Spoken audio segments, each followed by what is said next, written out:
So welcome. Thank you for being here. I'm Lorelei Taylor. We're going to have our Oasis TV debut episode today, and I'm glad you're here. I hope you're safe and well at home.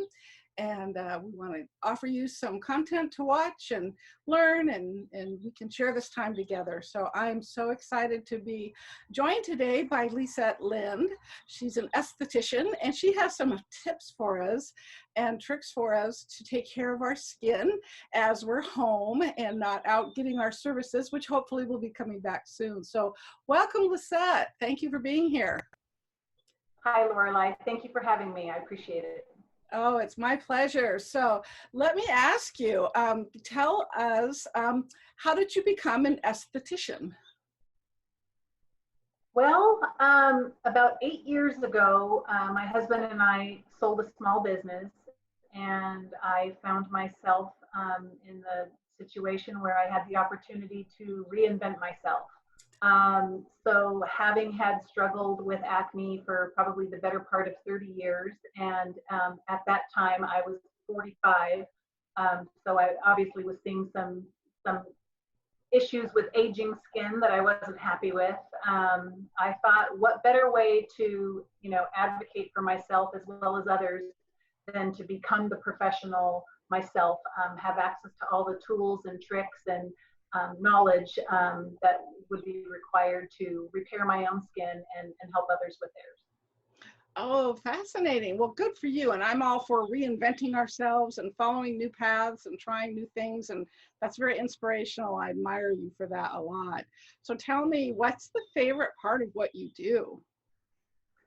Well, I really focus on corrective skincare, whether it's acne or aging issues, pigmentation issues. So I would have to say my favorite thing is just achieving results. It's a very results-driven business, and when people see the changes and the improvements and the repairs in their skin, that just validates that I'm doing my job, and people are happy with their progress.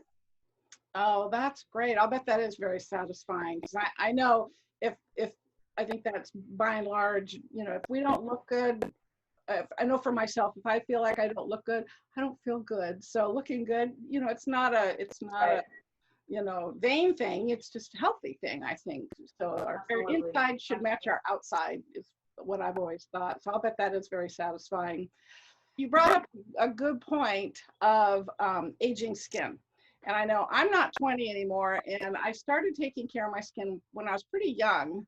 And thankfully, I had good mentors, and it's paid off generally. But man, I am not 20 anymore, and I feel it and I notice it. So it can be challenging, I'm sure. So what are some biggest challenges and solutions for aging skin? So I would say the biggest challenge is understanding the damage that has already been done. Aging skin is not just reflective of our age. It's based on the habits that we've previously had. And basically, I refer it to the sins of our youth. The sun is going to damage your skin and age your skin faster than anything else out there. If you don't have what I refer to as good skin genes, that is stacked up against you as well. So it's just a matter of managing expectations, understanding that the process of repairing the skin, it does take time, and it takes consistent treatments and home care to get to a point where we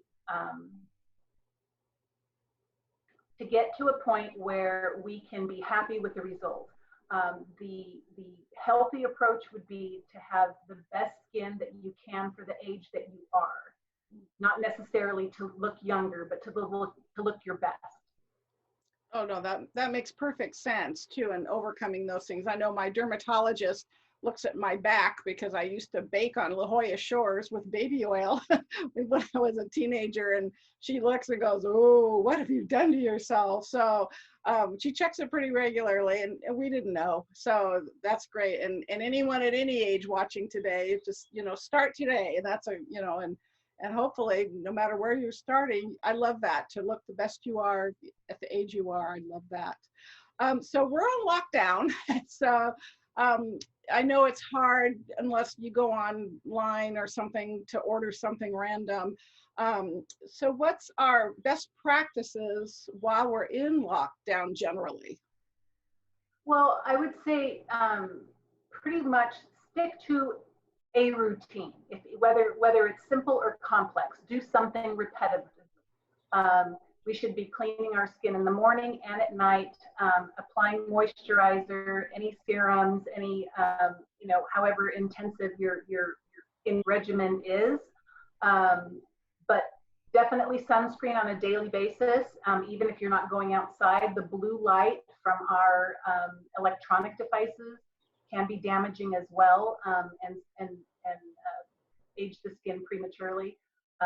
Especially that's important for our younger generation. They're spending more and more time on those devices, and they're going to get a little bit of that tech neck, as well as the discoloration, the hyperpigmentation that the blue light can cause. Oh, interesting. So I'll have to make sure I put sunscreen on, because I've been working on my computer a lot more since I've been, home. I never thought of that. I will start using my sunscreen more religiously too. That's a great tip. And then how about for, we can't get our products now. I assume there's other ways of getting them. I know you had mentioned to me before about you can drop ship your stuff. Absolutely. So if you have skincare that you're currently using, hopefully you can find that online. Okay. And if you are in the need for something, you can absolutely reach out to me.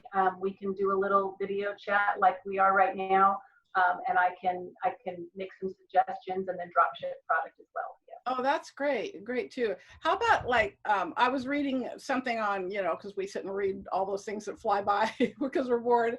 And they had some home health tips. Some sounded kind of gnarly and some sounded kind of good. There was one where you grind up apricot seeds and scrub your face. That sounds really icky. Or use a sugar packet, and because that dissolves as you use it, like if you're out of your daily scrub. What are some tips and things to do and not to do? I am not a big fan of physical scrubs. It's fine for the body in your less delicate areas, arms, knees, and legs. That type of a scrub is fine. It's a little aggressive for the face. Unless the granules have been milled to where they are very small and round and they don't have any sharp edges. Something like that would be fine as far as an exfoliant goes. But things as simple as if you're not prone to any breakouts, coconut oil is a great moisturizing natural product that can be used on the skin. It's great for a massage medium. Because I am more acne prone, I am a big fan of grapeseed oil. That is not comedogenic, it does not clog the pores, and it's a fantastic way just to, treat your skin to a little massage, as well as a great makeup remover. Oh, right. Yes. You had turned me on to that some time ago, and I started using it to take my mascara off and eyeliner. And I noticed even the little fine lines around my eyes of kind of, because I laugh a lot. So I have laugh lines. That's what I'm going with.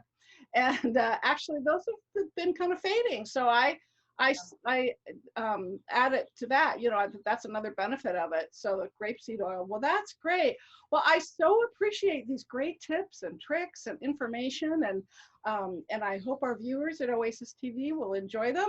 And if they have any questions, they can reach out through Oasis and get to me and you for follow-up. So I thank you, Lisette, very much, and you stay safe and be well, and I wish you and your family well. Thank you again. Thank you, Lorelei. I appreciate you having me today. You stay safe as well. Thank you. Will do. Thank you for joining us on Oasis TV. We'll see you next time. Be safe and be well.